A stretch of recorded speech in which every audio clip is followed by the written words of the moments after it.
In this video tutorial, I'm going to share to you on how you can fix Gdi32.dll missing on your Windows 11. So let's get started.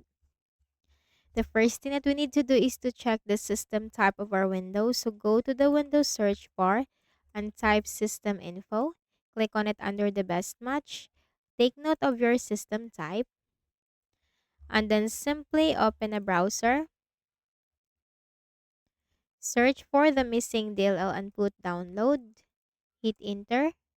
Click on the first match. Scroll down and simply click the download button corresponding to your system type.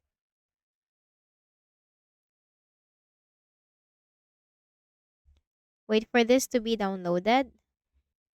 And once downloaded, click on the folder icon.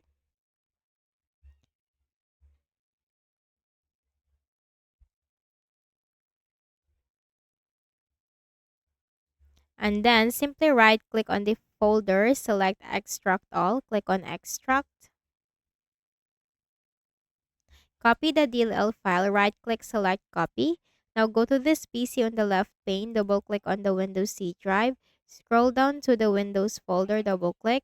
Locate the System32 folder. So if you are a 64-bit Windows, go to System32. If you are 32-bit, go to SYS Wow 64. Right click and then select paste. Click on replace the file in the destination. After doing so, close all the windows and then you have to right click at the start button, shut down or sign out, and restart. Next method, open a browser again and search for Visual C++ Redistributable and hit enter. Click on the first option.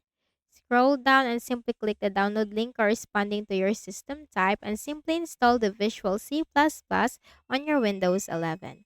So I hope this video helped you. Kindly please do not forget to hit the like button and subscribe to this YouTube channel. Thank you for watching the video.